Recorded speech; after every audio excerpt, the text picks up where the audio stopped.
Hello students, welcome to Institute for Humanities. So today we will be starting our unit Indian Government and Politics, or rather we say it Political Institutions in India. इस unit के अंदर specifically firstly will be focusing on how we arrived at our constitution which is called making of the Indian constitution. इसके भी दो parts है. एक हम पूरे ब्रिटिश एरा का पढ़ेंगे कि क्या क्या कॉन्स्टिट्यूशन डेवलपमेंट हुआ. दूसरा how did our constituent assembly came into picture and then उस कॉन्स्टिट्यूएंट असेंबली के डिबेट्स, उसके ऊपर discussions, what scholars have said, what Morris Jones has said, what Granville Austin has said, वो सारे डिस्कशंस हम देखते हुए then will move to the constitution of India. There we'll be studying all those things: philosophy of the Indian Constitution, preamble, fundamental rights, fundamental duties, DPSPs, federalism, local governance and everything. ठीक है, तो वो सारा हम एक series में cover करते चलेंगे. As far as the exam is concerned, तो we'll go a layer deeper. जो CUET में या JRF में पूछा जाता है उसके बियॉन्ड एक लेयर डीपर हम जाएंगे, और rather 2 layers deeper, so that हमारी अंडरस्टैंडिंग तो बेटर हुई, बट जिस दिन एग्जाम ज्यादा टफ आए, जिस दिन वो सिर्फ ये नहीं पूछ रहा है कि what is there in article 19 और what is there in article 15, rather it is going into clauses, what is there in article 15 clause 3. ठीक है, तो वी शुड नो दैट, है ना. तो we'll go a layer deeper, थोड़ा और detail में पढ़ेंगे. In fact if you students are preparing for UPSC also, तो there it will also help you. ठीक है, तो today we will be starting with making of the Indian constitution. क्यों समझना है इंडियन कॉन्स्टिट्यूशन को, मेकिंग को क्यों समझना है? Why can't we just directly pick up Indian Constitution का book and start reading it? It's not that sometimes we consider philosophy of constitution also, because constitution में basically act लिखे हुए हैं. But अगर हम उसके behalf पर interpretation देते हैं, जैसे कि पहले चलता था textual interpretation, liberal interpretation, तो अगर हम उसके behalf पे देते हैं interpretation, तो हम पूरी तरीके से contextual interpretation के लिए आप कह रहे हो. हमको नेचर समझना है बेसिकली कैसे evolve. Somewhat you are right. Basically, D.D. Basu starts his book with these words, and this is the perfect explanation to why we should understand the making of Indian Constitution. What it says is that the very fact, दिख रहा है आपको? The very fact that the Constitution of Indian Republic is the product of not of a political revolution. When we say the word not of a political revolution, what do you understand by it? कि वो French revolution से जैसे French constitution बना, या Bolshevik revolution आया Russia में, या American war of independence, उस तरह से overnight we did not make a constitution. Rather what is our constitution? But of the research and deliberation of a body of eminent representatives. What is this body? Constituent assembly. A body of eminent representatives. And what they did? Research and deliberation of what? Of the people who sought to improve upon the existing system of administration. ठीक है, अभी अपने notes में देखो आगे क्या लिखा है. एग्जिस्टिंग सिस्टम ऑफ एडमिनिस्ट्रेशन क्या है? एग्जिस्टिंग सिस्टम ऑफ एडमिनिस्ट्रेशन जो ग्रेजुअली, धीरे धीरे, slowly it was developing during the British times, from the charter acts, then to the regulating act से चार्टर एक्ट पे आए, उसके बाद हम इंडियन काउंसिल एक्ट्स पे आए, then government of India acts आए. तो स्लोली वो डेवलप हुआ. वो जो सिस्टम स्लोली डेवलप हुआ है, दिस मेक्स अ रेट्रोस्पेक्ट, पीछे जाके देखना, of the constitutional development indispensable for a proper understanding of the Indian constitution. ठीक है, तो this is just making the case why we should be studying it. It is of course boring to study it, it is of course tough to remember these things, but we will try in today's class itself we will remember all these things. किस act में क्या है वो हमको फिर हमेशा के लिए याद रहेगा. ठीक है. So when did British come to India? 1600. The East India Company came with exclusive trading rights in India from Queen Elizabeth I. But for some 150 years, till the mid 18th century, they were not ruling India per se. But then you all know what happened? The Battle of Plassey. In the Battle of Plassey, company forces won. And then subsequently, this was 1757. या ये facts भी लिख सकते हो, वैसे आएगा नहीं, but at times exam में ये फैक्ट्स मैचिंग में आ जाते हैं, लिख सकते हो कि 1757 में what was happening? Battle of Plassey. Then in 1764 what happened? Buxar. Correct. अब जब बैटल ऑफ बक्सर हुआ तो बैटल ऑफ बक्सर का रिजल्ट क्या हुआ था? As a result of the Battle of Buxar, where company forces won, there was a Treaty of Allahabad that was signed. Between whom? Between the British and the Mughal Emperor Shah Alam II. ये सब याद रखने की जरूरत नहीं है, लेकिन जो बैटल ऑफ बक्सर हुआ उसका रिजल्ट क्या हुआ? Treaty of Allahabad. Treaty of Allahabad का रिजल्ट क्या हुआ? That there will be a dual government. Dual government where the rule will be divided into two parts. One will be Diwani and other will be Nizamat. किसी को पता है दोनों में फर्क क्या है?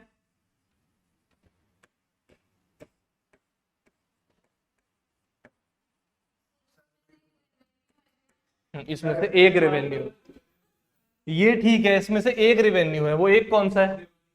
Diwani. Company got what? Company को दीवानी राइट्स मिले, ठीक है, and Nizamat rights remain with the Nawab. This is law and order. तो लॉ एंड ऑर्डर के जो राइट्स हैं remain with Nawab and company got Diwani rights, revenue के राइट्स. अब when British company will get revenue rights over citizens to whom they owe nothing, what will they do? Heavy taxation, burdening taxation उन्होंने डाला. उन्होंने जो tax था वो increase कर दिया, जो रेवेन्यू कलेक्शन बढ़ाने के लिए. दे लिटरली, मतलब जितना बुरा एक रूल हो सकता है.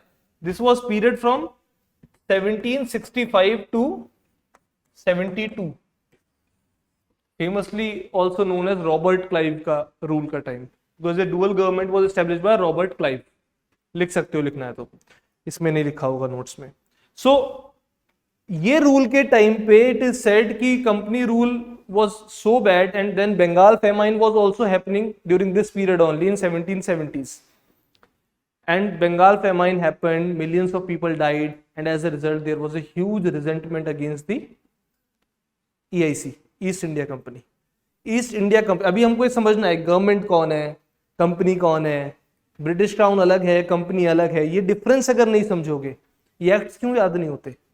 हम लोग कभी डिफरेंशिएट करके सोचते ही नहीं है कि अच्छा ये कंपनी है, ये क्राउन है, ये इंडियन सिटीजन्स हैं, ये मुगल एम्परर है. Everyone is playing their part. तो right now the rule is of what? Company. ये तो not crown, it is the company. Company ने चार्टर लेके आ गया ट्रेड करने के लिए. उसके बाद इंडियन मुगल एम्परर से ले लिए रेवेन्यू के rights. This is company which is taking the care of the revenue, not even the law. ठीक है, अभी रूल प्रॉपरली स्टार्ट नहीं हुआ है कंपनी का. It is just revenue rights है कंपनी के पास. इतना समझ में आया हमको? और उस रेवेन्यू राइट्स में they are exploiting the people and there is a resentment. इसके लिए बहुत अच्छा स्टेटमेंट है, लिखने की जरूरत नहीं है. ये सर जॉर्ज कॉर्नवेल लुइस ने बोला है. तो ही सेड कि no civilised government ever existed on the face of this earth which was more corrupt, more perfidious, perfidious मतलब disloyal, untrustworthy, and more rapacious मतलब greedy than the government of East India company during 1765 to 1772. इस period के लिए उन्होंने ये बोला है कि no other government, no other civilised government on the face of the earth has been more corrupt. मतलब इतना बुरा हाल था कि जो लोग बहुत लो सैलरी पे भी आए थे, उन्होंने करप्शन से बड़े बड़े लैंड्स यहाँ पे ले लिए. ठीक है, अब इसका रिजल्ट क्या होगा? फेस सेविंग करनी है ब्रिटिशर्स को, फेस सेविंग के लिए किसी को भेजना पड़ेगा. तो they sent Warren Hastings as the governor of Bengal for their face saving, for improve things for them. Not government, the company. ठीक है, एज अ कंपनी के गवर्नर की पोजीशन पे, गवर्नर ऑफ बंगाल की पोजीशन पे कौन आता है? Warren Hastings. Now what did he do? First of all he took law and order under his control. अभी स्टोरी समझ रहे हैं हम, एक्ट्स तो हम समझ जाएंगे, स्टोरी एक बार समझ में आ जाए. लॉ एंड ऑर्डर को अपने कंट्रोल में ले लिया वॉरेन हास्टिंग्स ने. ठीक है, अब यहां से क्या स्टार्ट हो गया? Company rule. बिकॉज अब रेवेन्यू और लॉ दोनों किसके हाथ में है? कंपनी के हाथ में है. So Warren Hastings took law and order under his control and he declared the company insolvent and demanded loan from the British government. अभी आपको कोई पैसा देगा तो क्या करेगा? IMF अभी भी पैसा देता है तो क्या करता है? रिस्ट्रक्चरिंग करता है, ठीक है, कंडीशंस लगाता है, ये सब करना पड़ेगा. So when Warren Hastings declared the company insolvent and asked for the loan from the British government got what? The opportunity to interfere in the internal affairs of the company. वही internal affairs में जो opportunity मिली उसी का part है regulating act of 1773 and then the series of acts which will be there. ये सारे acts हम आज पढ़ेंगे and then the crown rule जो सब्सिक्वेंटली आएगा. But it started with this story. आगे समझ यहाँ पे. ईस्ट इंडिया कंपनी प्राइवेट, हाँ, तो प्राइवेट कंपनी का गवर्नर कैसे?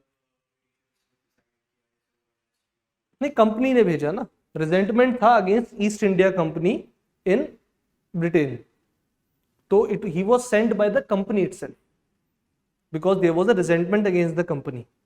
कंपनी को हर समय बस क्या रखना है, कंपनी की लड़ाई अभी तुम सारे चार्टर एक्ट्स में देखोगे अपनी मोनोपोली रखने की है.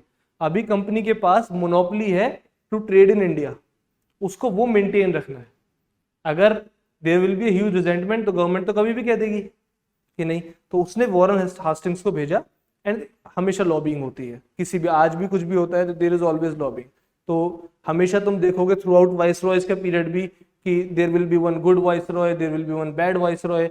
कोई लिबरल पार्टी से आता है वहां का कि ये तो लिबरल पर्सन था उधर का, देर एक रेडिकल पर्सन भी आता है. तो there is always that difference. But Warren Hastings was primarily from the company and then he came. Regulating act of 1773 which will come, that will be by the government. ठीक है, start करें. तो regulating act से जब हम start करते हैं 1773 का, तो this is the first act. It is basically the first attempt to formalize the company's rule in India. It was the first attempt to regulate East India Company's affairs in India. क्या क्या होगा, इसके features बहुत simple है, simply हम पढ़ते चले जाएंगे. तो ये तो हमने देख लिया. It was the first act of parliament. It recognise company's administrative and political functions both. ठीक है, तो अब एक तरीके से ब्रिटिश गवर्नमेंट का असेंट मिल गया है फॉर द कंसेंट मिल गया for the political rule also. ठीक है, then from here this centralisation starts. Centralisation, अब इसको हमको हर चीज को कनेक्ट करते चलना है तो ज्यादा याद रहेगा. सेंट्रलाइजेशन विच स्टार्टेड इन 1773, आज 1773 में सेंट्रलाइजेशन स्टार्ट हो रहा है. इसमें वो कल्मिनेट करेगा 1853 में, चार्टर एक्ट ऑफ 1853 में. एंड देन आफ्टर 1853 जब क्राउन रूल आएगा तो उसके बाद डिसेंट्रलाइजेशन शुरू हो जाएगा. तो एग्जाम में सपोज एक क्वेश्चन आता है कि when was centralisation started as per in the history of constitution making in India, it will be 1773 the centralization which started, and decentralization started in Councils Act 1861, but that will be after the 1857 वाला war. अभी समझ में आ रहा है हमको, अभी तक कोई कंफ्यूजन? ठीक है. तो सेंट्रलाइजेशन स्टार्ट कैसे हुआ? The governor of Bengal which was Warren Hastings, he was made the governor general of Bengal. What difference does it make? तो गवर्नर, जब गवर्नर ऑफ बंगाल था ना, तो उसी time there was a governor of Madras, there was a governor of Bombay. when the governor of Bengal becomes governor general of Bengal, the Madras and Bombay became subordinate to him. So this is the first step of centralization. ये चीज समझ में आई?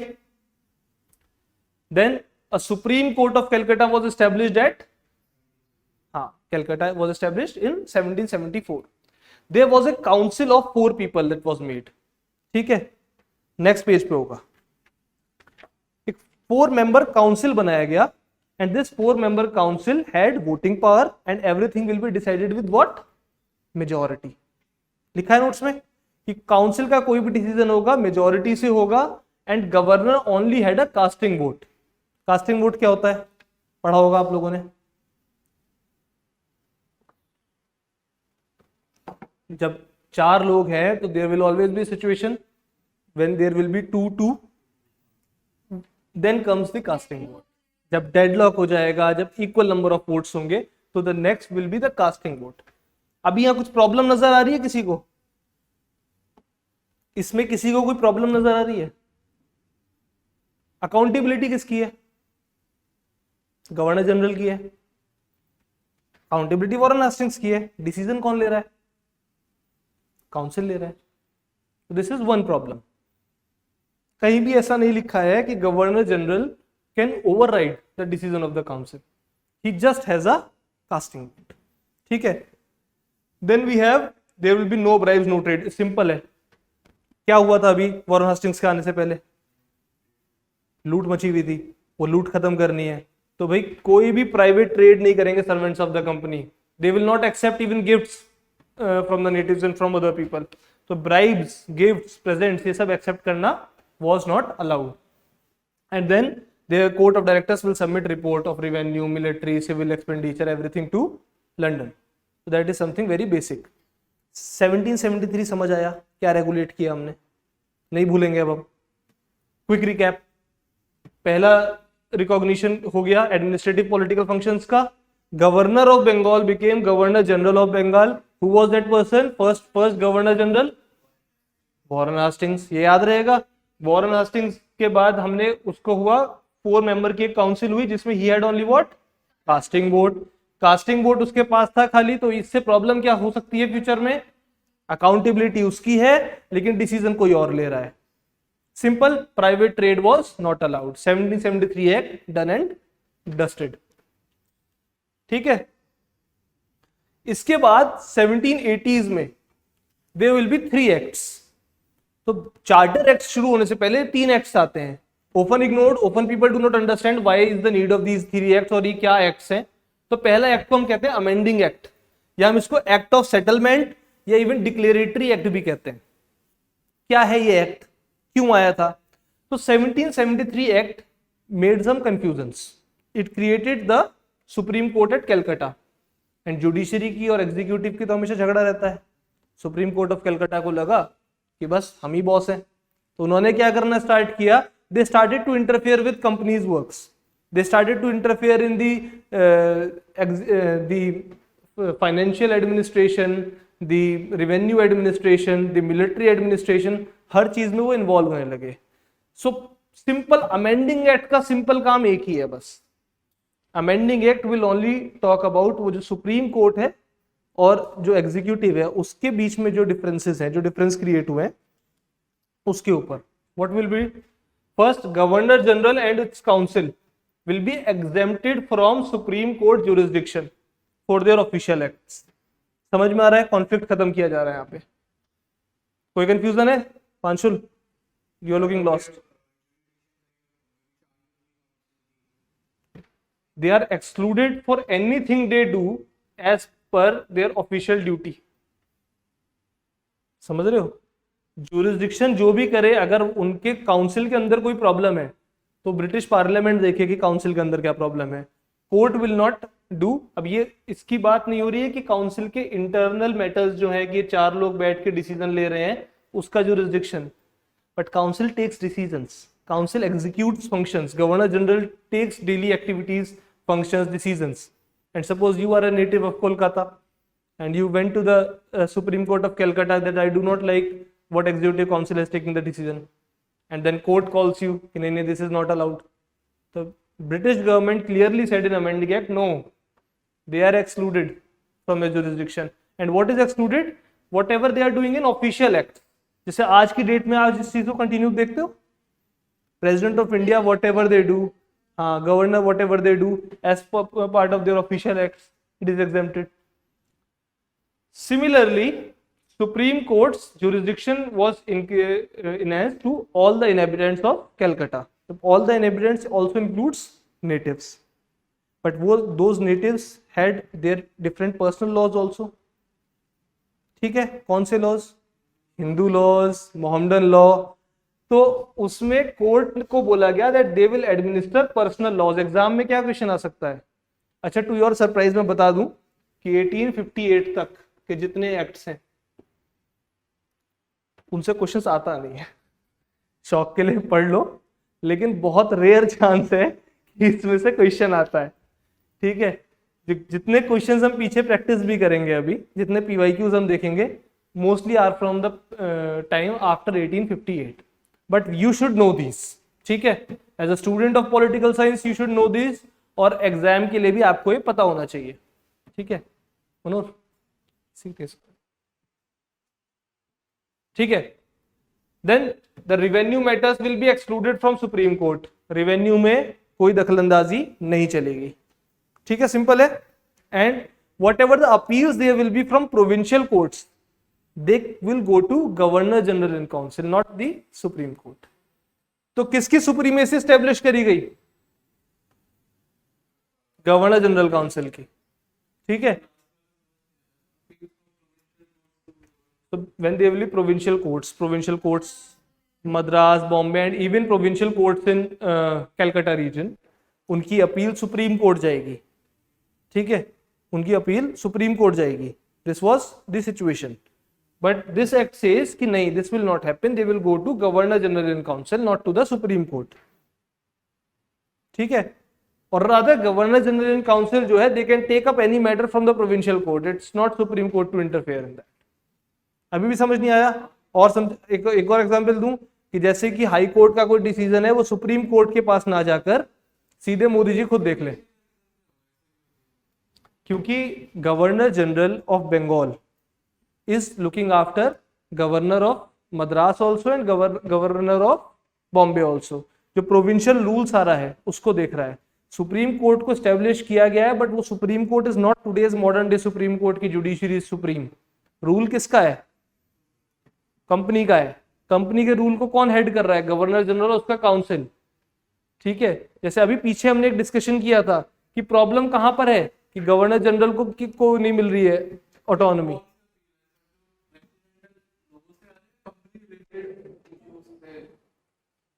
नहीं, any appeal that is there in provincial courts, company के against, company के लोगों से किस तरह की भी अपील, रेवेन्यू मैटर्स पे, नॉन रेवेन्यू मैटर्स पे, रेवेन्यू मैटर्स तो एक्सक्लूड ही कर दिए सुप्रीम कोर्ट से। हाँ हाँ, any appeal, any particular appeal in general. British government बना रही है ना, क्योंकि ब्रिटिश गवर्नमेंट से लोन लिया है बेसिकली। हाँ, स्टार्ट में पहला अब तुम लोग इसको समझो, पहले लोन लिया, उसने अपनी पावर एक्सरसाइज करी क्राउन ने कंपनी के ऊपर, कंपनी ने अपनी कंपनी के ऊपर पावर एक्सरसाइज करके रेगुलेटिंग एक्ट बना दिया।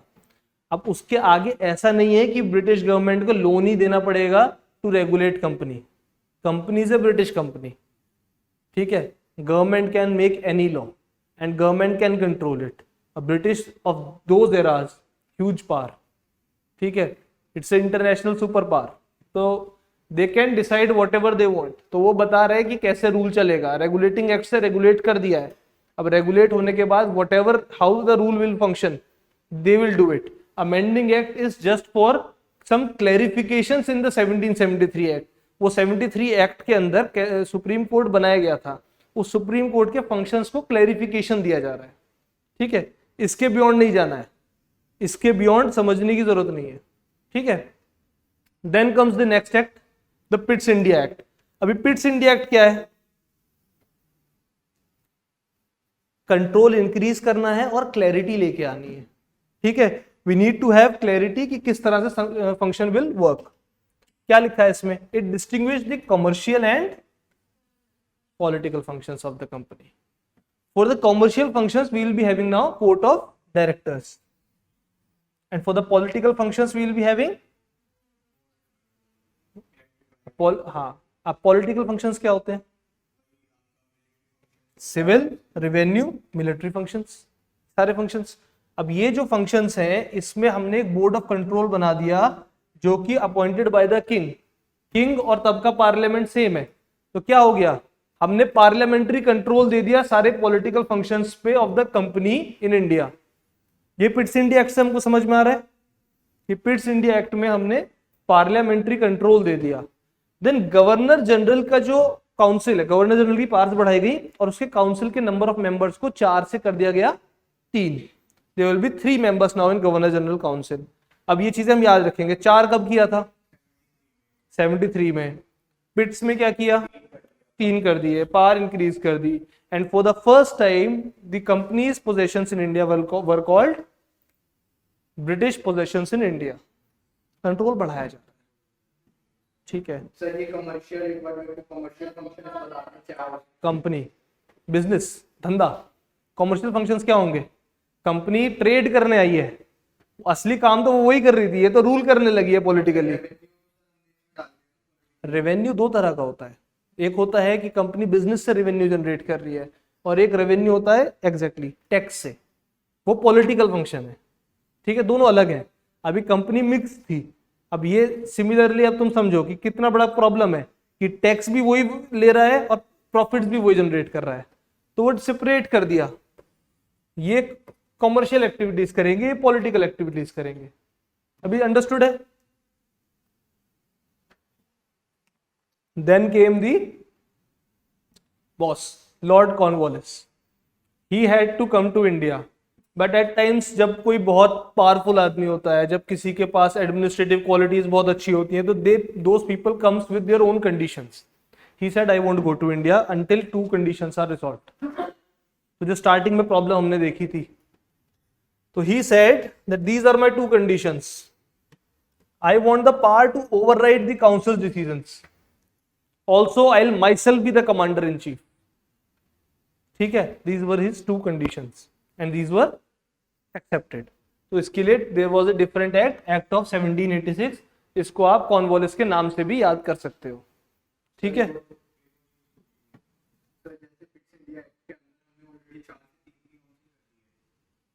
तो सर वैसे भी अगर 4 की काउंसिल है, तो फिर इसके अंदर जो जैसा आपने बताया कास्टिंग वोट, तो फिर कास्टिंग वोट तो पॉसिबल नहीं है, 1 2 वर्सेस 1 तो होगा अगर 3 की काउंसिल है। अब ये हमेशा जरूरी नहीं है ना कि तीनों के तीनों वोट करें, 1 can abstain also. There are 3 people sitting to vote. कभी तुमने देखा यहाँ पे जब वोटिंग होती है फॉर आरटीआई कमिश्नर या किसी चीज में, and at times LOP is also part of these committees, so at times it is very clear that the person that will going to be selected by the government, he will be selected, but at times they give their dissent note, or at times they abstain from it. So let's say there are 3 people, one has abstained from it, then again it becomes 1-1. तो हमको क्या समझना है?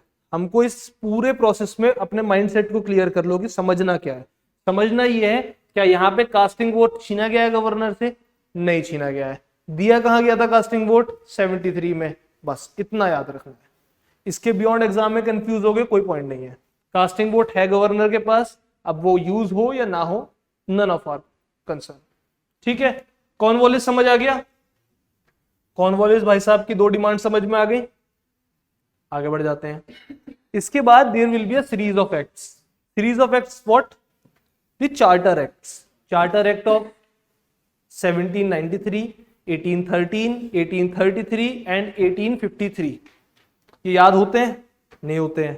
Same नाम है, अंदर क्या है? अब अमेंडिंग और पिट्स में तो याद रख लेंगे कि अमेंडमेंट हुआ था सुप्रीम कोर्ट का, और पिट्स इंडिया एक्ट में अलग अलग कर दिए थे, board of control and court of directors, and Cornwallis के देयर वाज एक्ट ऑफ 1786। ये तो याद हो जाएगा, बट ये सारे चार्टर्स कैसे याद होंगे? कुछ कंफ्यूजन नहीं होगा, कुछ कंफ्यूजन नहीं होगा, बहुत सिंपल चीजें हैं। With every moving step there will be centralisation also, and East India company now will start losing their powers. सबसे पहले में कोई पावर लूज नहीं होगी, मोनोपोली एक्सटेंडेड। अब charter act will come after every 20 years। तो यहां पे monopoly is extended for what? 20 years. So company rule भी extended and monopoly भी extended. Second feature very simple, जो कॉर्नवालिस को दिया गया था, will any other viceroy accept कि I won't be getting it? No. Every other viceroy will want it. So this became a rule. Overriding powers and commander in chief सबको extend कर दिया गया। Then commander in chief will no longer be a member of governor general council unless specifically appointed. So starting में जब 4 member committee बनी थी, तो commander in chief was necessarily a member of it. Now it is not necessary. It can be or it cannot be, depending on the circumstances. Suppose some viceroy will take his responsibility. Sometimes it will be given to someone else. तो accordingly क्या याद रखना है कि जब हमने 1773 act पढ़ा था तो there was a 4-member committee. Revisit कर लो, पीछे जाके पढ़ो एक बार, पिछले पेज पे क्या लिखा है. That it will be assisted by a council of 4 members. ठीक है, and there we had casting vote. उसके बाद हाँ, in the next act which was the Pitt's India Act. Pitt's India Act में क्या मिला हमको? That there will be a council of how many members? 3 members, and commander in chief will be included in it. Then here he will be no longer a member.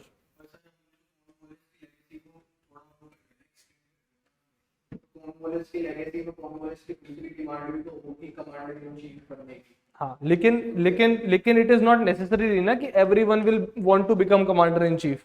There will be some administrators, there will be some simple people कि no, I just want to administrate. I'll be a governor general, I'll be the viceroy afterwards it will come. और मुझे commander in chief नहीं बनना, but they can become. हमने extend Cornwallis legacy करी है, primarily overriding powers जो उसको मिली थी वो सबको मिल गई है.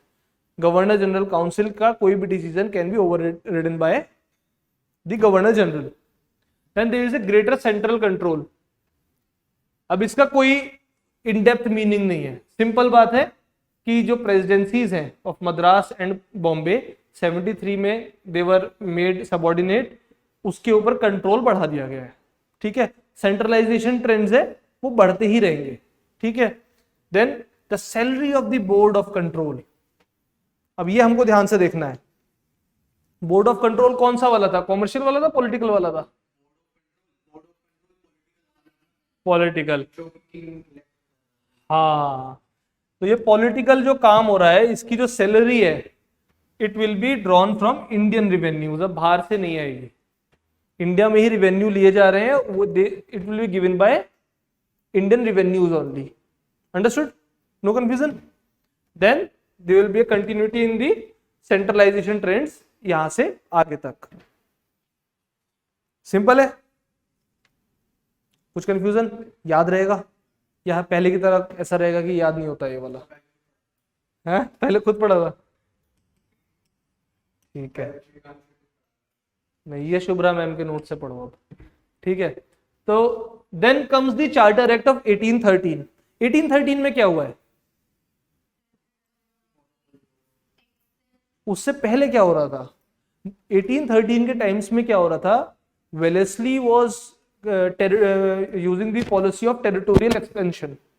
Territorial expansion of that sort की कंसीडर कि पंजाब, सिंध और नेपाल को छोड़ के एंड बर्मा को छोड़ के every territory was somewhere under the mastership of, under the control of the British, the east India company. इतना टेरिटोरियल एक्सपेंशन, इतना एक्सपेंशन होगा तो क्या होगा? डेट होगा. भाई खर्चा होता है ना टेरिटोरियल एक्सपेंशन में. प्रॉब्लम क्या है? टेरिटोरियल एक्सपेंशन तो कोई भी कर ले, वॉर्स आज भी कोई भी कर ले, बट वॉर्स के साथ क्या आता है? एक्सपेंडिचर. और उस एक्सपेंडिचर से क्या आता है? डेट आता है. तो they were under huge debt और there was a serious concern कि भाई कंपनी का अब मोनोपोली बहुत लंबी हो गई. लॉबिंग होती है, ब्रिटिश गवर्नमेंट में भी लॉबिंग चल रही थी. There were other companies also. Indian market has always been a very big market. So what they wanted, we should also gain access to India. So the trade monopoly of company except for tea and trade with China. ये दो कैसे याद रखोगे? चाय और China. चाय और China को छोड़कर मोनोपोली एंडेड. तो अभी हमने पहले क्या देखा था? पहले चार्टर एक्ट में क्या हुआ?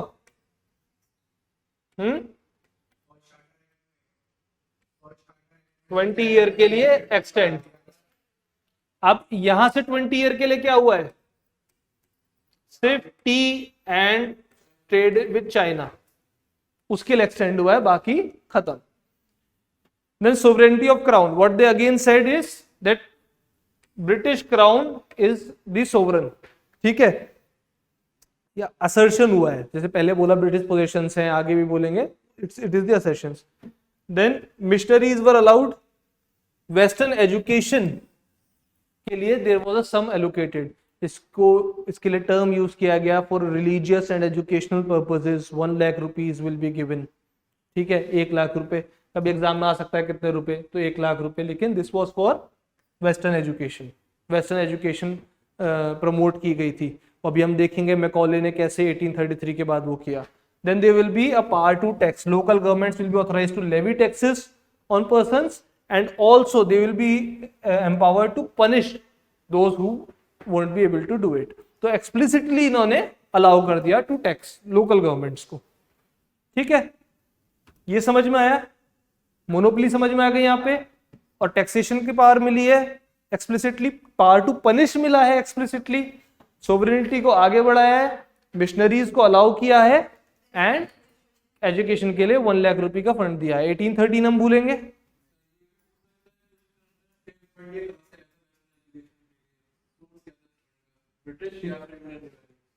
नहीं ब्रिटिश, वहां से फंड दिया गया है, ठीक है, या फिर फंड एलोकेट किया गया है। It might be from the Indian revenues also, but this will never be a question, क्योंकि no text book answers this question. अभी समझो क्वेश्चन कहां से बनेंगे, ठीक है, टेक्स्ट बुक से बनेंगे। ये एक्ट्स जो हैं, दीज आर हैवी डॉक्यूमेंट्स, ठीक है, उससे आपके पढ़ने लायक इंपॉर्टेंट चीजें निकाली गई हैं। तो जैसे अगर आप कोई भी इंपॉर्टेंट बुक पढ़ोगे अपने पॉलिटिकल साइंस में, ठीक है, तो at times for some act they will be half a page, at times 1/4 a page, और एट मैक्स 1 पेज, ठीक है। Those are the sources for your examiner. जो आपके एग्जामिनर के पास सोर्सेज हैं टू मेक क्वेश्चन, वो पॉइंट्स आई हैव इंक्लूडेड। अब इसके बाद ये 1 लाख रुपए किससे आया, कौन से अकाउंट से निकला, this will be totally irrelevant for you, ठीक है, it will never be asked. Apart from that मैं तो बता ही चुका हूँ 1858 से पहले के क्वेश्चंस आएंगे ही नहीं, ठीक है। इनफैक्ट यूपीएससी में भी बहुत कम आता है 1858 से पहले का, but it's mentioned in all the sources, तो we should rather know it. अब हम 1793 और 1813 भूलेंगे नहीं, पक्का नहीं भूलेंगे ना, ठीक है। अब आ गया चार्टर एक्ट ऑफ 1833, ठीक है। Now this is the final step towards the centralising trends of India. यहां पे गवर्नर जनरल ऑफ बंगाल क्या बने, and who is this person, William Bentinck. तो this is the final step towards the centralisation. Governor general of Bengal become governor general of India, and William Bentinck was the person. तो पहला कौन था, governor general से बने थे governor general of Bengal, कौन बने थे, वॉरेन हास्टिंग्स। अब now governor general became governor general of India, ये कौन है पहला पर्सन, विलियम बेंटिक, याद रहेगा, ये तो हम भूलेंगे ही नहीं। देन गवर्नर जनरल की काउंसिल एंड गवर्नर जनरल दोनों मिला के बन गए government of India. Council and governor दोनों मिलके बने गवर्नमेंट ऑफ इंडिया, सिंपल है। देन सेंट्रलाइजिंग कैसे हुआ, लेजिस्लेटिव मोनोपोली हो गई, मद्रास और बॉम्बे की बची कुची लेजिस्लेटिव पावर्स वर गॉन, ये भी याद रहेगा, simple. Then end of trade monopoly completely. अभी हमने पीछे क्या डिस्कस किया था, पीएनसी, ठीक है, चाय और चाइना बचा था, चाय और चाइना भी गया। तो पहले सबसे पहले हुआ +20, उसके बाद T and trade with China, यहां कंप्लीटली एंड क्या हुआ, यहां trade monopoly, rule is extended for 20 years, याद रखना, एग्जाम में क्वेश्चन आएगा इन 1833 the rule was extended for 20 years, तो कहोगे नहीं वहां तो खत्म हो गया था, ट्रेड मोनोपोली खत्म हुई है, कंपनी रूल इज एक्सटेंडेड, ये समझ में आया। Every 20 years company rule extend किया जा रहा है 20 ईयर्स के लिए, और ट्रेड में हम एक एक चीज कटाते जा रहे हैं। एक बार सिर्फ टी एंड चाइना बचा और इस बार कुछ नहीं बचा, 1833। Then it was said that the territories are held in trust for his majesty, his heirs and successors, ठीक है। Then interesting thing, 4th member was again added। कहां पे हटाया था 4th member हमने, कौन से एक्ट में हटाया था, पिट्स इंडिया एक्ट, वेरी गुड। तो 1773 में 4 मेंबर की काउंसिल थी, 4 member council was there. Then in Pitt's India act 3, and in this 1833 act what happened, law member added, 4 member council it became, but the member has limited powers. What are these limited powers? That he had no authority to sit and vote in council. ठीक है, at times you may be asked कि was the fourth member allowed to sit and vote in council? No, he was not allowed. ठीक है, who was this fourth member? Macaulay. Lord Macaulay was added. Thomas Babington Macaulay, famous person. Executive council के part है, ठीक है.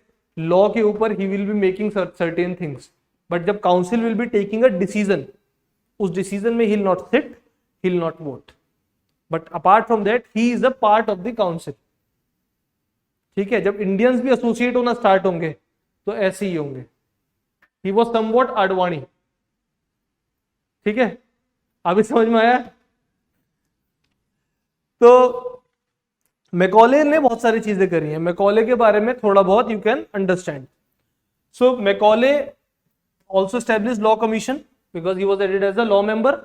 जो fourth member add किया गया था वो कौन सा मेंबर था? लॉ मेंबर था. तो Indian law commission was establish in 1833. IPC, IPC का नाम आप सबने सुना है. उसका आईपीसी को जो ड्राफ्ट किया था वो मैकॉले ने किया था. And he drafted and submitted IPC way back in 1837. Can anybody tell me in which year it was enacted? IPC was enacted, Indian Penal Code. 1860 exactly. IPC got enacted in 1860, but it was submitted in 1837 itself. The Indian Penal Code, which was recently replaced by Bharatiya Nyaya Sanhita (BNS). ठीक है, ये तो याद रहेगा. इसके अलावा Macaulay also gave a minute on Indian education in 1835. It is very famous, where he said that I am to create a class of people where Indian in blood. सुन रहे हो बात? I am to create a class of people where the Indians are there, those people are Indian in blood and colour, but English in taste, in opinions, in morals and intellect. English medium of instruction के लिए ही gave. तो मैकॉले's minute on education, English education is very famous. तो वो 1835 में है. तो Macaulay के लिए ये सब डिटेल्स यू कैन राइट. ठीक है, ये सब हमको याद रहेगा. Thomas Babington Macaulay. Then there was an attempt to open civil service to India. It was not done actually. There was just an attempt. The act specified that we need to abolish slavery, and it was actually done in 1843.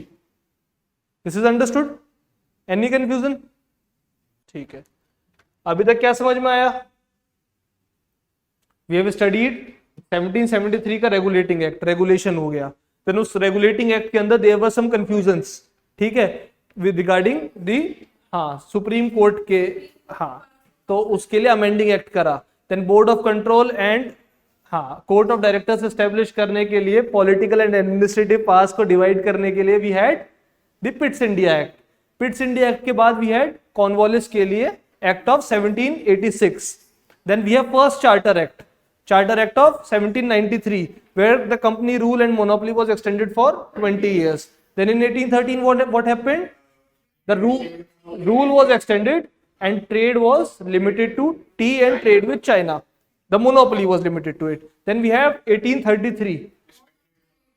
Monopoly ended, rule extended for 20 years. And then we have this law member added as the fourth member.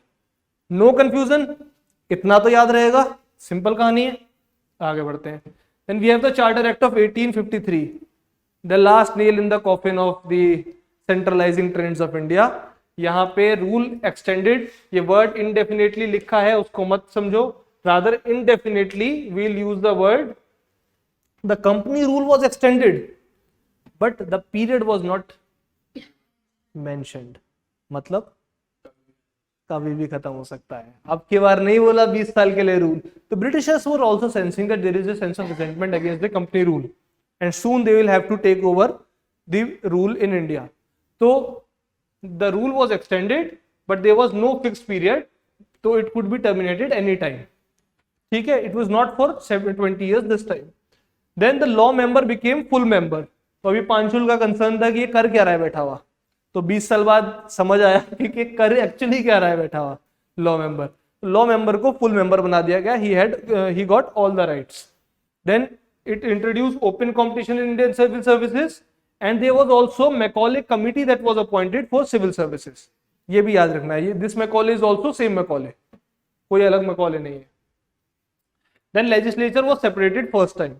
तो अभी तक हम British जो हम executive council की बात कर रहे थे, गवर्नर जनरल एग्जीक्यूटिव काउंसिल, उसके अंदर से लेजिस्लेचर वाज सेपरेटेड नाउ। अभी तक there was just a single council of 4 members, ठीक है, and there was no separation in legislative and executive powers. This is the first time there was 6 new councillors were added as legislative councillors. ये याद रखना है। 4 members, अभी दोबारा से revise करा दो पूरा, नहीं याद रहेगा, ठीक है। तो 6 न्यू काउंसलर्स आर एडेड। ये जो 6 नए काउंसलर्स ऐड करे गए हैं, इन 6 नए काउंसलर्स में से 4 councillors will be from Madras, Bombay, Bengal, Agra each. आ रहा है समझ में? तो local representation in the council, जो लेजिस्लेटिव काउंसिल के लिए 6 मेंबर्स को हमने ऐड किया है, उसमें से 4 will be from these areas. हाँ, ये नॉमिनेट किए जाएंगे, इसमें कोई इलेक्शन का कोई प्रोविजन नहीं है, ठीक है। अपने आप डिसाइड करेगा गवर्नर जनरल और ब्रिटिश का जो भी इनका सिस्टम होगा, ठीक है, दे will be decided by that only. It will never B, मतलब जो कंपनी है, कंपनी को जो डिसाइड करना है कंपनी सेटअप में, वो इट विल नेवर बी कि any person in India or any local person or any local government will be telling. It is very simply, it will be nominated by their provincial governments and the Governor General will accept that.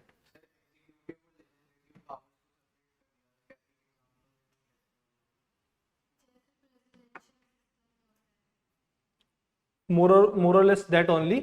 जब हम executive powers की बात करते हैं तो it is more of linked with the execution of certain thing, ठीक है, कि how it will be executed. Legislative is the making of that law, ठीक है। तो जो लॉ मेकिंग पावर्स है, लॉ मेकिंग बॉडी है, that is separated now, and वो जो लॉ बनने के बाद it will come into the execution, that is a separate activity now, ठीक है। उतना है। As far as the nomination of these 4 people is concern, हर प्रोविंस में अपनी प्रोविंशियल गवर्नमेंट होगी। गवर्नमेंट इज किस तरह से होती है, जैसे गवर्नमेंट ऑफ इंडिया है गवर्नर जनरल इन काउंसिल की, इसी तरीके से वहां पे भी गवर्नर्स हैं, governor of Bombay, governor of Madras, वहां पे एक provincial government is in place, वही नॉमिनेट करेंगे and then the company will अपने प्रोसीजर से विल डिसाइड। आगे समझ? Nomination will come from the,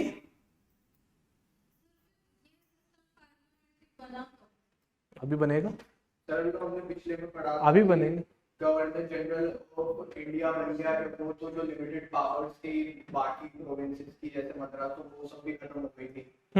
तो फिर ये प्रोविंशियल गवर्नमेंट ऑफ मद्रास, कौन सी पावर्स खत्म हुई थी पहले ये बताओ?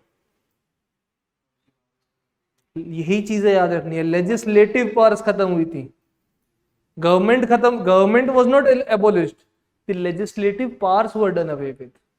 So they were not making law, doesn't mean that there doesn't exist a governor. The office of governor was not abolished. क्या abolish किया गया था?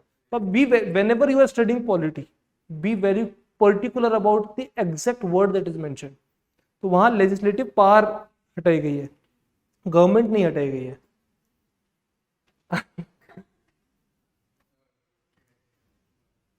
Eighteen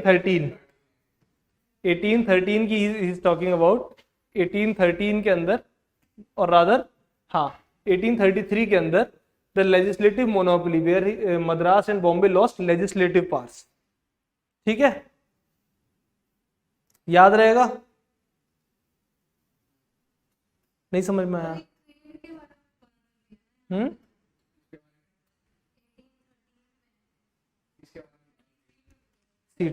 Trade is also there. Apart from trade, in 1833, the Madras and Bombay lost their legislative powers. So he is confused how the provincial governments are nominating people. But because they just lost legislative powers, doesn't mean the governments themselves are abolished.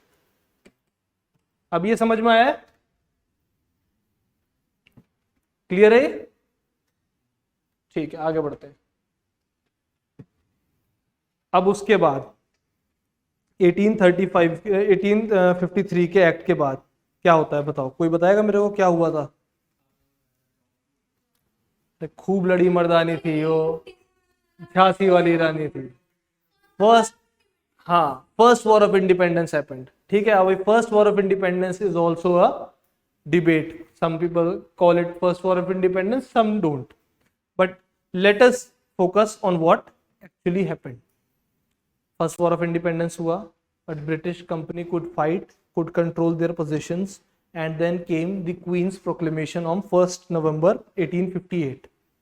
And in that proclamation, that proclamation was couched in a very beautiful language. Praise of India, very beautiful language, very sympathetic language. And they were talking about all the good things of India. वो queen बात कर रही है ना, तो higher and से बात करेंगे। इसको हम बोलते हैं, जिसे मिल बताता है, बेनेवोलेंट डेस्पोटिज्म। तो they are telling that we will be ruling with absolute power, but for the good of you only.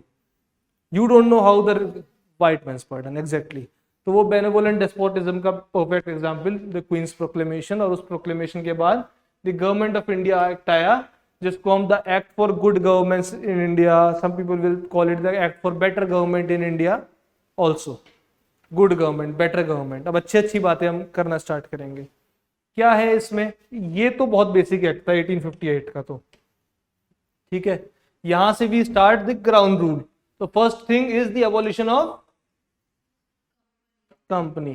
Company का रूल खत्म, it ended the company's rule, and henceforth the rule will be in the name of the crown itself, her majesty, ठीक है। तो हम बन गए the crown के under. Then the secretary of state was appointed, a cabinet, a member of the cabinet will be there, and the board of council and court of director again add the board of directors और court, हाँ, board of control और court of directors ended. क्या क्या खत्म हुआ? East India company खत्म हुई, board of control खत्म हुआ, कोर्ट ऑफ डायरेक्टर्स भी खत्म हो गया। देन कम्स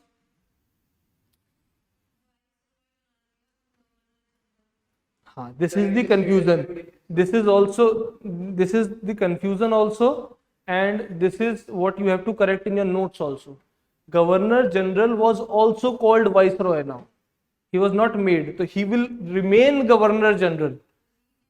हाँ, viceroy इसलिए because now he is not a company's person, he is not a governor general of East India Company, he is the viceroy of India because power is from the crown itself, ठीक है। Who was the first viceroy? Canning, but who was the first governor general of Bengal?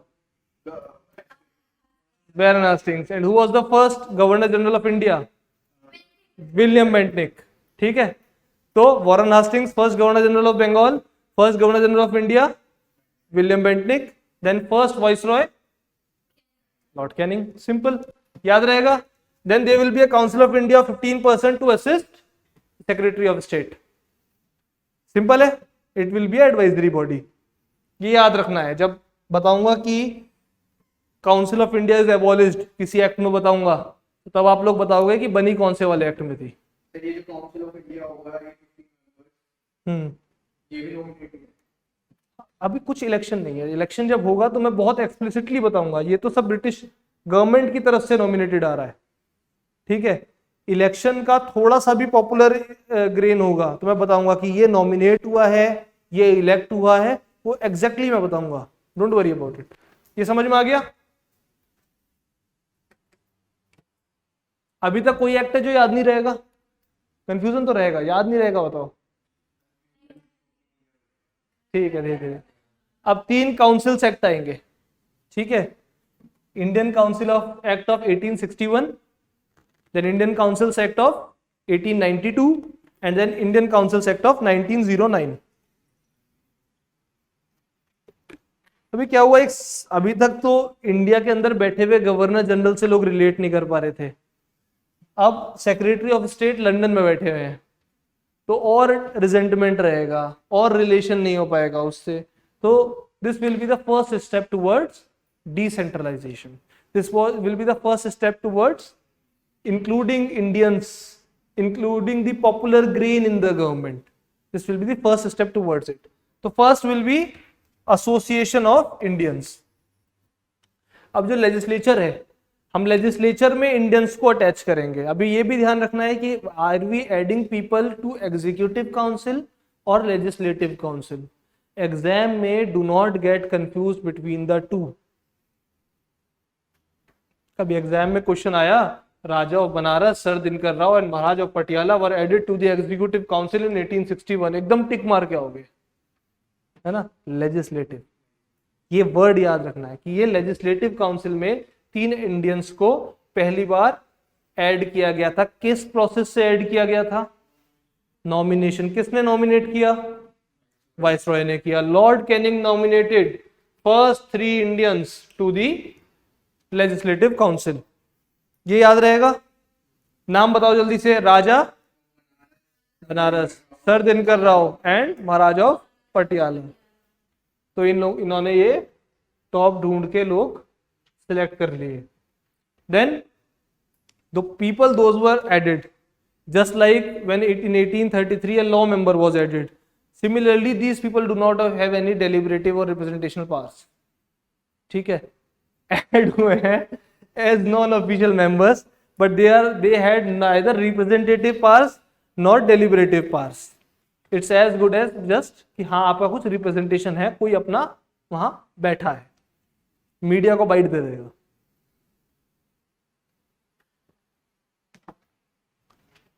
And again, even in this legislative council, if there is any bill that is enacted, so that can also be overridden by the viceroy. तो viceroy के पास तो veto है ही, ठीक है। Then decentralization begins. जो 1833 के अंदर we took the legislative powers from Bombay and Madras, they were given back to them rather.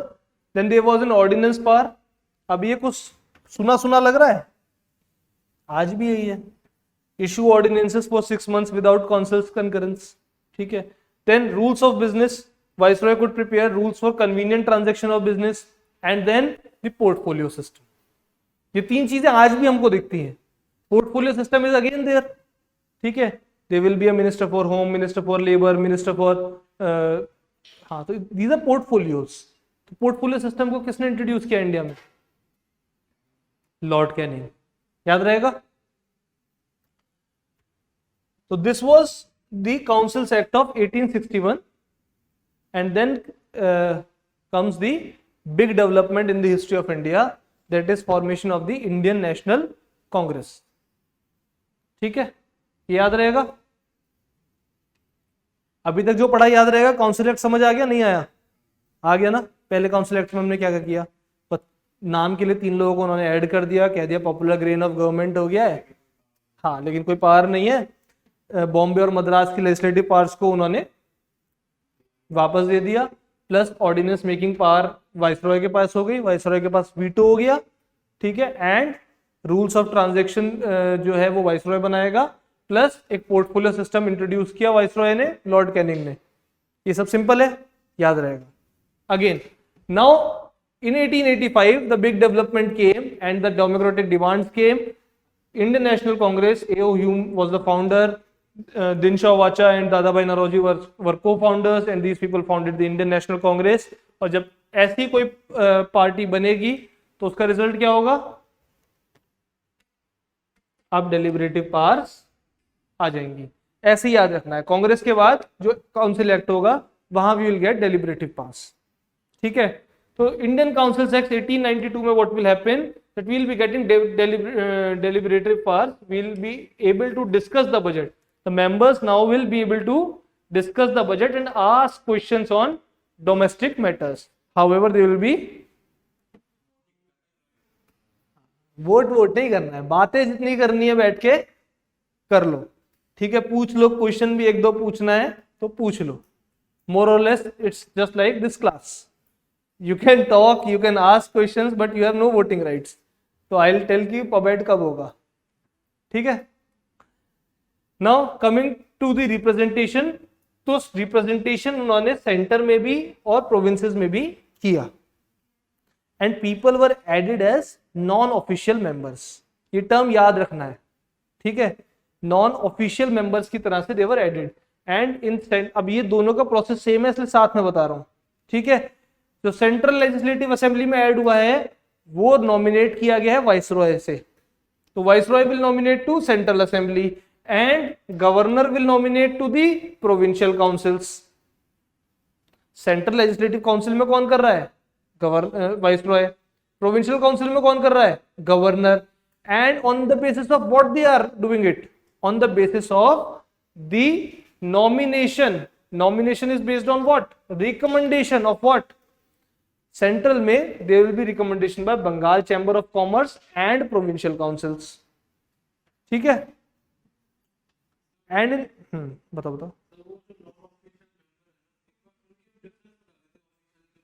See, official member simply means there is a person that is occupying a official space। मतलब कि एक person है, एक bureaucratic position पे है, एक official position पे है। As official member he is part of it. जो ऑफिशियल मेंबर्स हैं उनके राइट्स अलग हैं। Official members can discuss, deliberate, vote, everything. जो नॉन ऑफिशियल मेंबर्स के तौर पे ऐड करे गए हैं they are not having that office. Official नहीं, मतलब सिर्फ वोटिंग राइट से नहीं है, इट इज डिफरेंट। ऑफिशियल मतलब दे ऑक्यूपाई सम ऑफिस। ठीक है। दे आर, जैसे ब्यूरोक्रेसी में आज हमारे साथ कई सारे आईएएस ऑफिसर्स होते हैं, आईपीएस ऑफिसर्स होते हैं, ये ऑफिस ऑक्यूपाई करते हैं। देन सिमिलरली लेजिस्लेटिव असेंबली में people occupy a position as some office, the office of member of parliament. ठीक है। तो those people are added as officially to that, but there were some non official. आज के time पे there is no non official का example, but at those times there were non official members also. तो let's say suppose आज government system बनाए कि हमको कुछ ऐसे लोगों को ऐड करना है to our parliament which are not member of parliament, तो वो नॉन ऑफिशियल मेंबर्स होंगे। They will come sit. अब उसमें फिर डिसाइड किया जाएगा कि नॉन ऑफिशियल मेंबर्स को अभी 1862 के टाइम, 61 के टाइम पे तो हम इनको डिस्कस भी नहीं करने देंगे और वोट भी नहीं करने देंगे। फिर 1892 में हम कह देंगे यार डिस्कस करने देंगे। वो नॉन ऑफिशियल मेंबर्स हैं, वो मेंबर्स पर से ऑफिशियल ही नहीं है। ये समझ में आया? अब ये नॉन ऑफिशियल मेंबर्स के तौर पे सेंटर में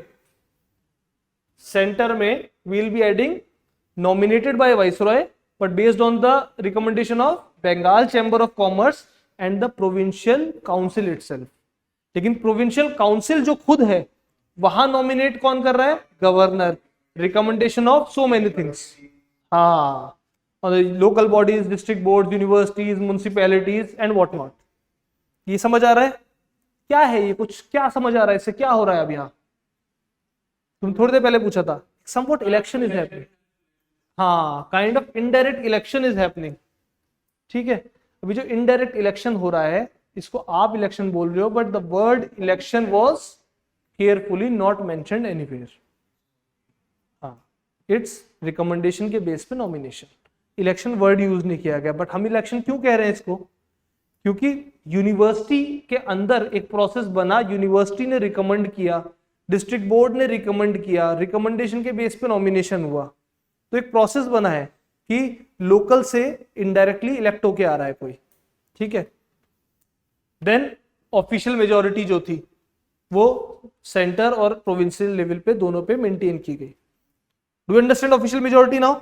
There are members both official non-officials. Indians are being added as non-officials. अगर official majority maintained है, this means that even if अभी तो they do not have right to vote, even if they get right to vote, they are in minority. Understood? 1892 भूलेंगे अब हम?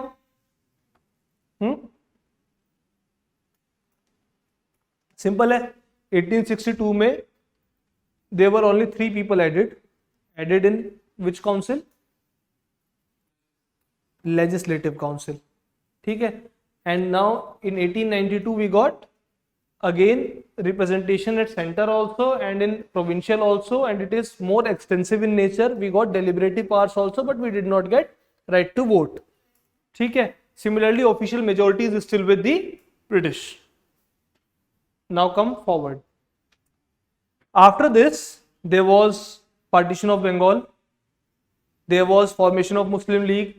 There was Surat split. So many things were happening. Congress के अंदर भी there was a debate between the extremists and the moderates. ये सूरत split वही बताता है, आपने हिस्ट्री में अगर पढ़ा हो तो सूरत स्प्लिट बताता है कि एक डिबेट है between and moderates like Dadabhai Naoroji, Gopal Krishna Gokhale, they were expecting कि नहीं Britishers will now come with some certain reforms, ठीक है।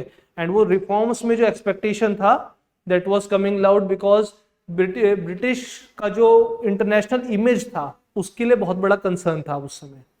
British was was at its peak at those era in that era, and people thought that British will now give us some powers, which was not exactly the case, ठीक है। तो Indian councils act 1909 आया, ठीक है। Morley Minto reforms कहते हैं इसको। Why Morley Minto?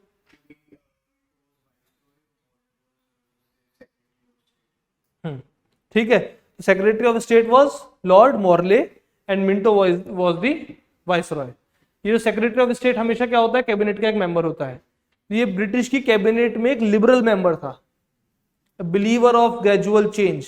तो हम लोग तो हमेशा मान लेते हैं कि अरे तो अच्छा इंसान है, कर ही देगा कुछ ना कुछ रिफॉर्म। हमने ये विश्वास किया, विश्वास इसलिए भी किया कि ही एडेड बाद में Satyendra Prasad Sinha as the first Indian on viceroy's executive council.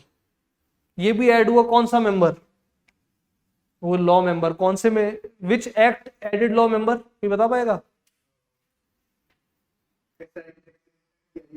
नहीं, याद होना चाहिए। 1833 act added the law member, ठीक है। 1833 में लॉ मेंबर ऐड हुआ था एंड 1853 में it became full member. Now in the executive council for the first time an Indian got entry. This person will be Satyendra Prasad Sinha. And ये word नाम हमको याद रखना है. This is asked in the exam. In 1909 he was added as the law member in the executive council. इसीलिए मैंने बताया था कि जब हम 1861 पढ़ रहे थे तो ये these three people are added in the legislative council, so that you know the difference. कि sir Dinkar Rao, Raja of Banaras and Maharaja of Patiala are added in the legislative council and Satyendra Sinha is added in the executive council, ठीक है। Now the important part of this act, the councils became बिगर।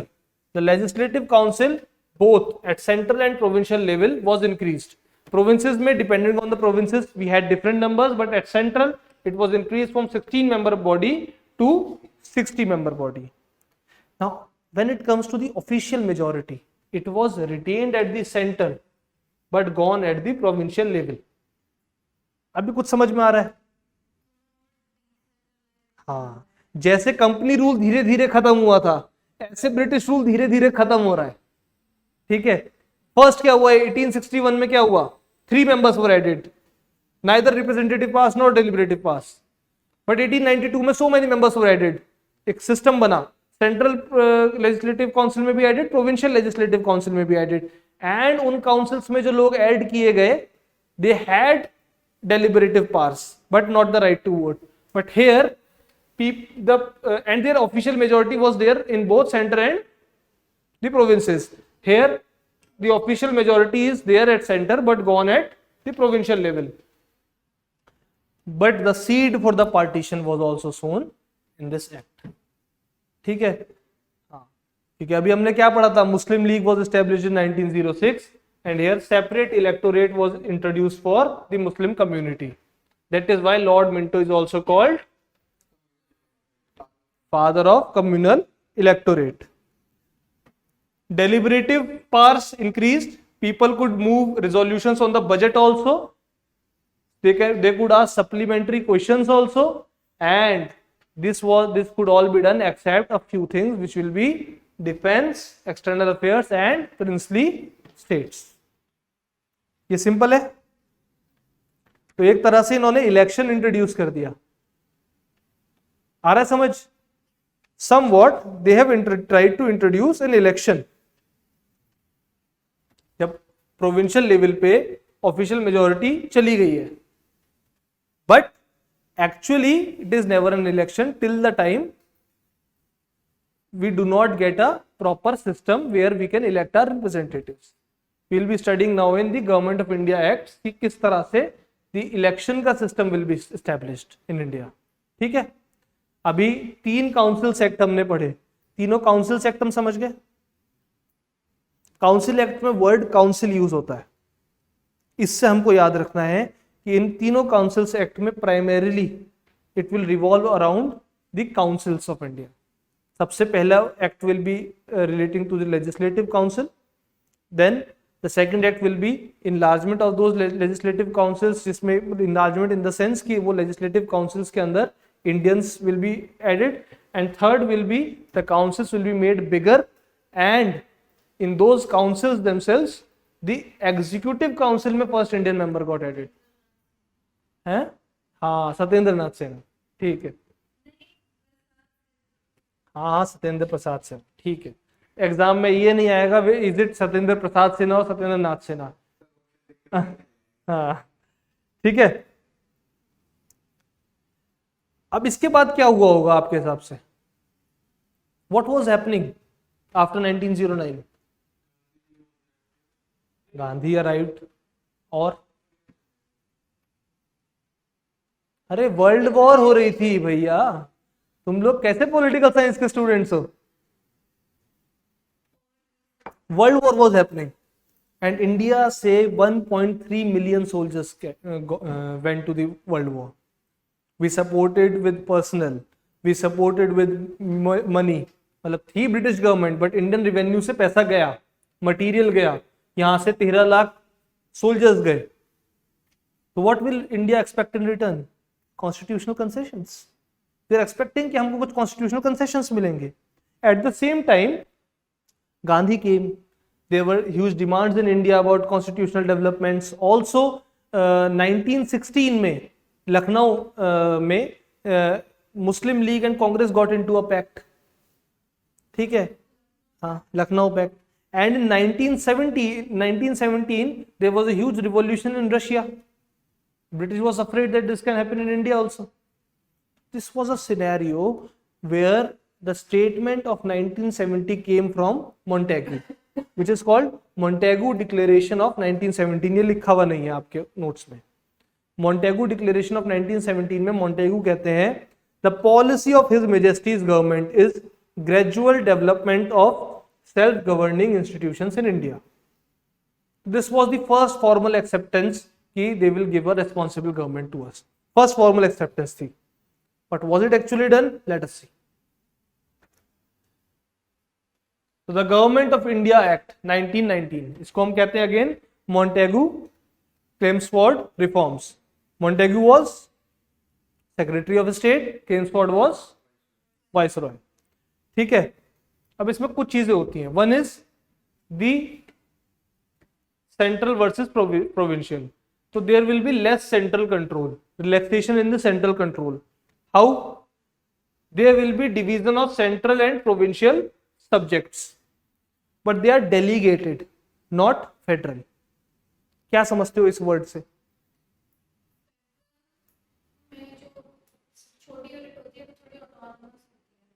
हाँ, तो when she says federal में छोटी unit होती है, थोड़ी autonomous होती है, that means that unit derives its power for something else rather than the union. तो यहाँ पे जो सेंटर था, सेंटर ने पावर डेलीगेट करी है, तो प्रोविंस जो पावर है, जो सब्जेक्ट के ऊपर पावर है, it is deriving from the center itself. तो it is not that much decentralized, it is not in fact decentralized in that way, it is just a delegation of power, ठीक है. But finally central और provincial subjects को different किया गया है and central और provincial budgets को different किया गया है. Then it introduce dyarchy at provinces. Dyarchy क्या होता है? देन जो सब्जेक्ट्स, जो सब्जेक्ट्स हमने प्रोविंसेस को दिए हैं, उन सब्जेक्ट्स में भी there will be further division. There will be some transferred subjects and reserved subjects. Transferred subjects to whom? Transferred to the ministries. तो governor will now act in aid with councils of minister to work on those subjects and the reserve subjects will be reserved by for governor and his governor council. तो जो minister select होंगे, जो government के ministers बनेंगे, वो ministers will be taking decision of it, ठीक है. Then there will be bicameralism at centre. Centre को एक लेजिस्लेटिव असेंबली हो गई और एक काउंसिल ऑफ स्टेट्स हो गया, जैसे आज होता है हमारा लोकसभा और राज्यसभा. लेकिन इस टाइम पे both had direct elections for majority of members.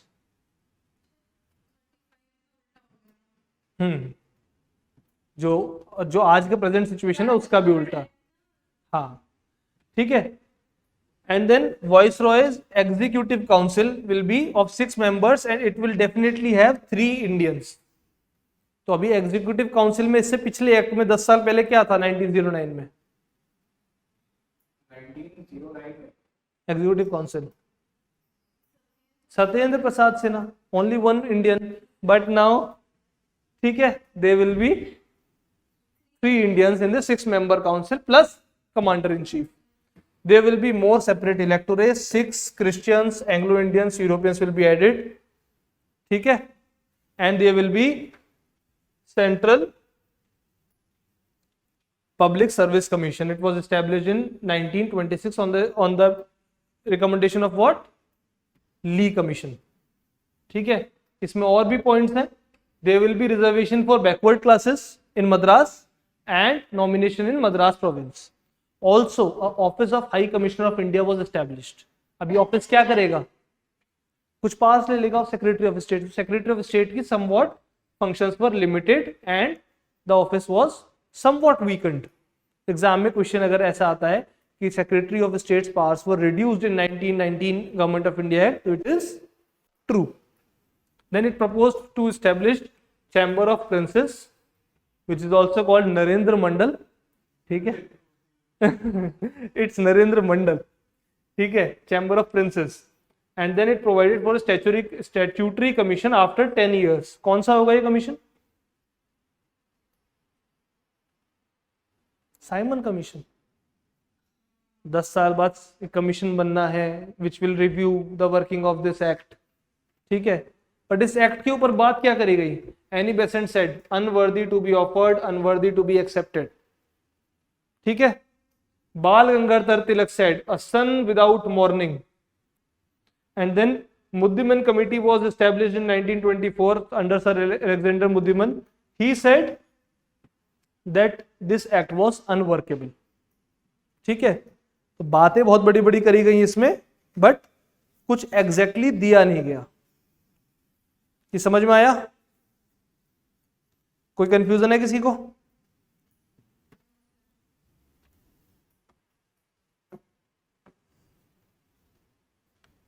Then comes a series of developments. क्या होता है? गांधी अपने सत्याग्रह कर रहे हैं, राउंड टेबल कॉन्फ्रेंसेस चल रही हैं, साइमन कमीशन आ गया है to tell what is working for India, what is not. A 7 British man commission has come, no Indian in it. What will happen? Resentment. Simon go back. ठीक है. The Nehru report came. They called for dominion status. Fundamental rights के लिए उसमें mention किया. First round table conference happened. Congress did not join. Second round table congress में Gandhi went as the sole representative of Congress. Ambedkar talked about separate electorates there. Then there will be third round table congress conference where Congress will again not go. Communal award will be announced on 16th August. Then Gandhi will sit on strike. Then Gandhi and Ambedkar will arrive at a Pune Pact. ये सारे developments हो रहे हैं before the act of government of India act of 1935. ये सब आपका history is not your subject. ये सब आपके एग्जाम में एज ईयर आ सकता है कि ये किस ईयर में हुआ है, तो ये याद रखना है बस.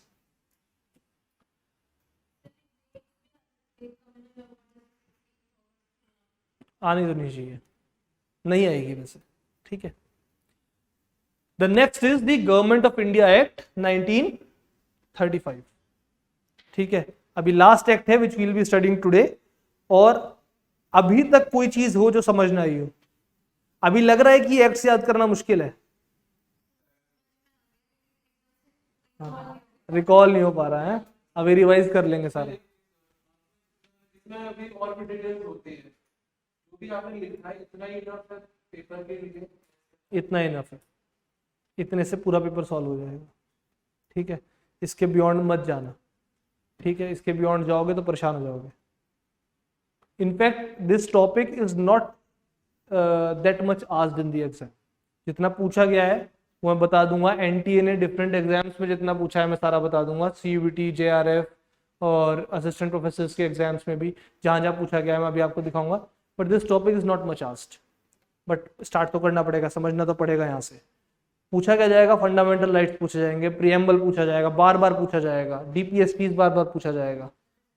हाँ वो सब अच्छे से करेंगे, बट ये तो करना है यार, और ये भूलना नहीं है, ये सिंपल चीजें हैं, ठीक है। Now we have arrived at the government of India 1935. अब this is called the most detailed pre independence act. It had some 321 sections, some 10 schedules, ठीक है। एक बहुत डिटेल्ड डॉक्यूमेंट बनाया गया. What they said that an all India federation will come into picture. Never came into existence though. Conditions were set as such.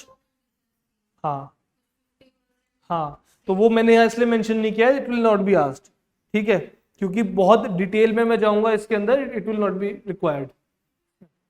I think it will B 10 minutes only, ठीक है, तो इसलिए मैं उसमें detail में नहीं गया हूँ, ठीक है. Then there will be 3 lists. There will be division of powers into 3 lists, which will be federal, provincial, concurrent. कुछ ऐसा आजकल देखने को मिलता है? वही है, central list, union list, state list and concurrent list. Residuary power was vested in the, याद रखना है, ये याद रहना चाहिए कि रेसिड्यूरी पावर्स किसको दी गई थी. Then there will be provincial autonomy. कैसे होगी autonomy? It abolish dyarchy at the provincial level, ठीक है. तो डायरकी कब स्टैब्लिश हुई थी? इससे जस्ट पिछले गवर्नमेंट ऑफ इंडिया 1919 में.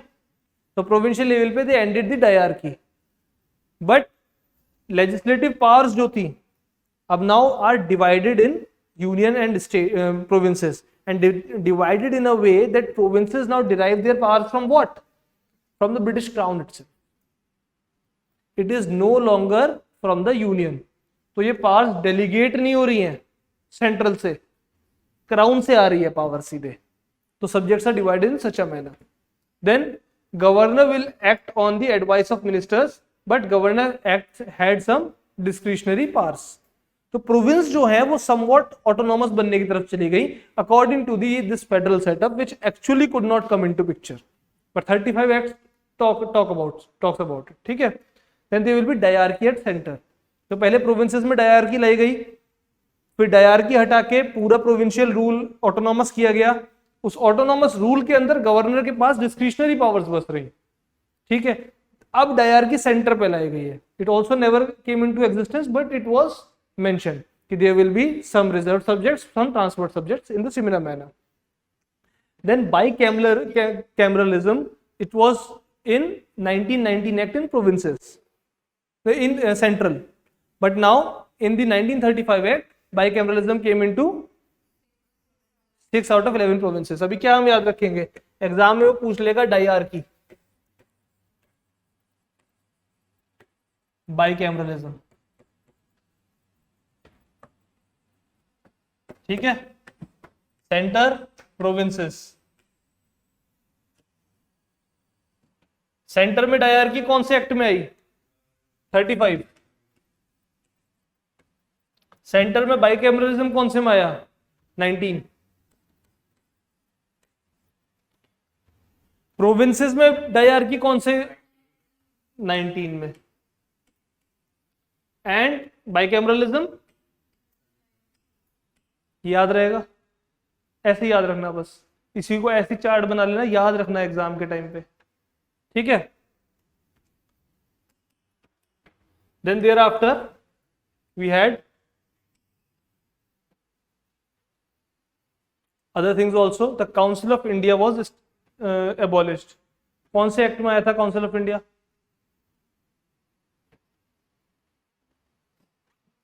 सामने लिखा हुआ है. The Council of India Act was established by 1858 Act. वही स्टार्टिंग में तब जब बोला था मैंने क्लास में कि 1858 एक्ट पढ़ाते हुए कि पूछूंगा काउंसिल ऑफ इंडिया एक्ट कब आया है. ज्यादा ओवरलोड ऑफ इंफॉर्मेशन हो गया क्या आज के लिए? ठीक है, बस खत्म होने वाला है. Then there will be reserved categories for depressed classes. There will be special representation extended to women and labor. Dominion status was not conferred. This was an expectation that India will be getting a dominion status. This was not done. The franchise though was extended but only to 14%. ये नहीं लिखने की वैसे जरूरत है, but there was limited. It provided for appointment of Auditor General of India, Reserve Bank of India के establishment के लिए, Federal Public Service Commission के लिए. Reserve Bank of India तो was established, but these federal things were not established. Federal Public Service Commission, Federal Court, Federal Railway Authority. ठीक है, तो all India federation तो could not come into picture. ये समझ में आ गया. Reserve bank of India exam में आएगा कौन से एक्ट के अंदर? 1935. Thereafter some events came which will be leading to the development of the Constituent Assembly in India. These will be August Offer, Cripps Mission, CR Formula, Wavell Plan, Cabinet Mission Plan, Attlee's Statement and Mountbatten Plan. This and the other, the Constituent Assembly will be studying tomorrow. अब ये quick recap ले ले, छोटा सा recap जिससे सारा समझ में आ जाए. रेगुलेटिंग एक्ट ऑफ 1773 आया, कंपनी के रूल को रेगुलेट किया गया बाय द ब्रिटिश. इसमें governor of Bengal became the governor general of Bengal. कौन था ये? Warren Hastings. Then came 3 acts in 1780, 1781 because of the differences with the Supreme Court. Supreme Court के साथ साथ क्या differences थे उसके लिए ये आया. Then 1784 में we had Pitt's India Act, Board of Control and Court of Directors में divide किया गया. Council को 3 member council किया गया with Commander in Chief. Then 1786 का एक्ट आया, Act of Cornwallis. Cornwallis ने 2 powers ले ली इसके अंदर to Commander in Chief and to override the councils of the decision of the council. Then 1793 act आया, 20 साल के लिए company rule and company monopoly was extended. Then similarly in 1813 act the monopoly ended in except for tea and trade with China, and monopoly as far as the rule is concerned it was increased for another 20 years. Apart from that there was 1 lakh rupees that was given for the western education and missionaries were allowed to work. Then in 1833 act we were having this legislative monopoly for the government because the government got Bombay and Madras ka government lost their legislative powers. Company का rule extended for another 20 years, but company का जो trade है monopoly was completely abolished. Governor General of Bengal became the Governor General of India. William Bentinck was this person. Then came the 1853 Act, rule extended but not indefinitely. Indefinitely मैंने बताया था word use नहीं करना है. So not indefinitely and not for 20 years, but it was just extended and it could be ended anytime soon. Law member was made full member. Law member which was made a member in 1833 Act. Macaulay was that member. And then 6 new councillors were added. ठीक है. Then came the Government of India Act for Good Governance in India. Secretary of State came into picture. Board of Control and this Court of Directors was abolished. East India Company was abolished. Governor General was also called the Viceroy and Viceroy became Lord Canning. Lord Canning के बाद Lord 1861 का we had Indian Councils Act. First grain of popular participation came. He appointed Raja of Banaras, Sir Dinkar Rao and Maharaja Patiala to the Legislative Council, and he got the ordinance power for 6 months. The portfolio system he introduced. Viceroy got the veto. Then Congress came into picture. After Congress came into picture, we got what? We got deliberative powers, representation at center, representation at provinces. Official majority was retained at both center and provinces, but there was a sense of indirect elections. Then came the next Councils Act, 1909. We had bigger councils. In those bigger councils, we have central councils of 16 to 60 people. It increased to 60 people. Official majority was retained at what? Center, but it was gone from provinces. And then we had separate communal electorate. ठीक है, for Muslims. And Lord Minto was called the father of communal electorates. The deliberative powers were enlarged. First, Satyendra Prasad Sinha, Executive Council में Satyendra Prasad Sinha was added. Then came 1919 Montagu claims for reforms, diarchy at provincial level, bicameralism at central level. Executive Council will have 6 members, out of 3 will be Indians. Okay, there will be separate electorates for 6 Christians, Anglo-Indians. Then came different developments, and then the 1935 का the present act where All India Federation could have come into picture, where the subjects could have been federal, provincial, concurrent. There will be residuary powers with the viceroy, and there will be provincial autonomy in that sense. The provincial bodies, provincial governments will derive its powers from what? From the crown itself, and the governor will have some discretionary powers. The center will have diarchy, and the provinces will have bicameralism in 6 out of 11 provinces. Done. Then there will be institutions, RBI, Federal Public Service Commission, Federal Court. This was all mentioned in the 1835 Act. Simple. अभी घर जाके आराम से revise हो जाएगा. Question solve करने अभी करें, नहीं करने, करने पड़ेंगे. ठीक है.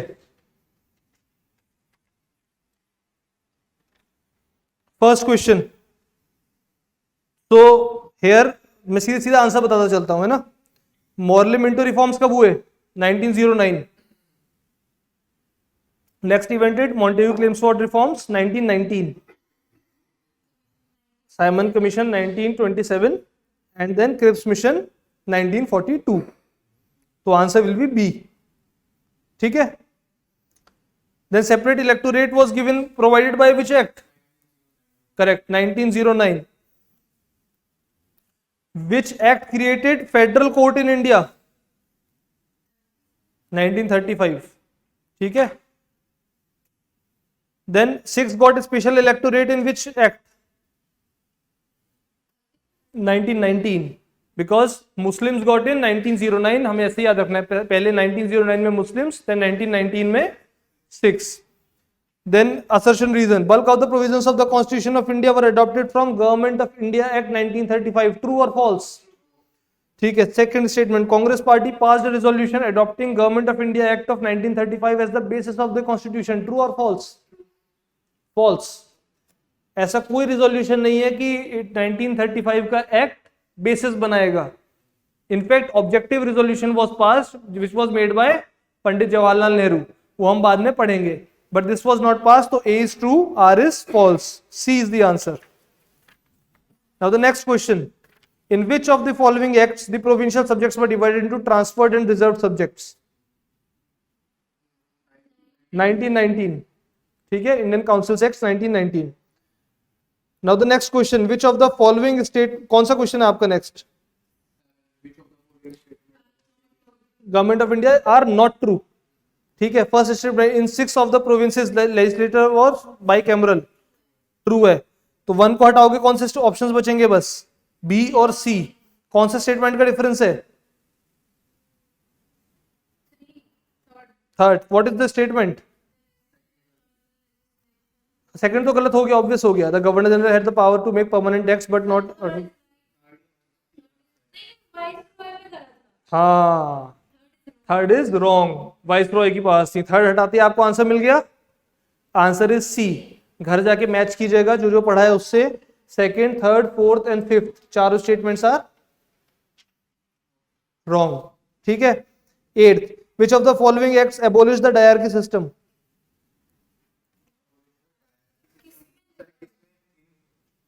किसमें लिखने की जरूरत ही नहीं होती. एग्जाम में इन्हीं बातों पर कंफ्यूज नहीं होना. सेंटर में डायरकी कभी एबोलिश हुई थी? स्टैब्लिश भी नहीं हो पाई थी. पर प्रोविंसेस में स्टैब्लिश हुई थी. वही एबॉलिश हुई थी. कब एबॉलिश हुई थी? तो वही आंसर है. ऐसे कभी कंफ्यूज नहीं होना. Limited franchise was introduced by which act? 1892. 14% तो 35 में थी, बट बहुत लिमिटेड सेंस में. जब हमने फ्रेंचाइज 14% वाज द मैक्सिमम. सबसे पहले जब करी थी वो 1% भी कम से भी कम थी. तो this was something which was not discussed in today's class, but the answer to it is 1892. ठीक है. उसमें जब नॉन ऑफिशियल मेंबर्स को ऐड किया गया in the provinces and central, तो हमने देखा था सेंट्रल में बंगाल चैम्बर ऑफ कॉमर्स और प्रोविंशियल से आएगा, एंड प्रोविंसेस में हमने देखा यूनिवर्सिटीज से आएगा, म्युनिसिपल बॉडीज से आएगा.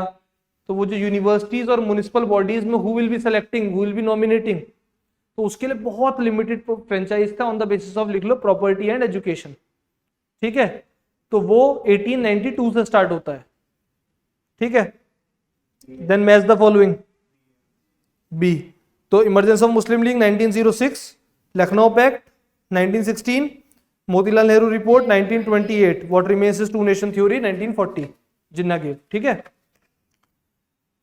What is the next question? Arrange the following. हो जाएगा. Mold Minto reforms. Montagu Chelmsford, then Simon Commission, Cripps Mission. Repeated question. ठीक है. Then in which of the following acts provincial subjects were divided into transferred and reserved?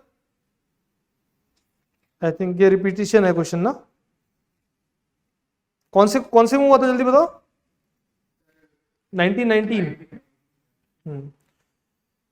हो गया सारे. Done. Any confusion? भी याद रहेगा. Okay, then we'll be meeting for the next class tomorrow, and we'll be continuing with the making of the Constituent Assembly.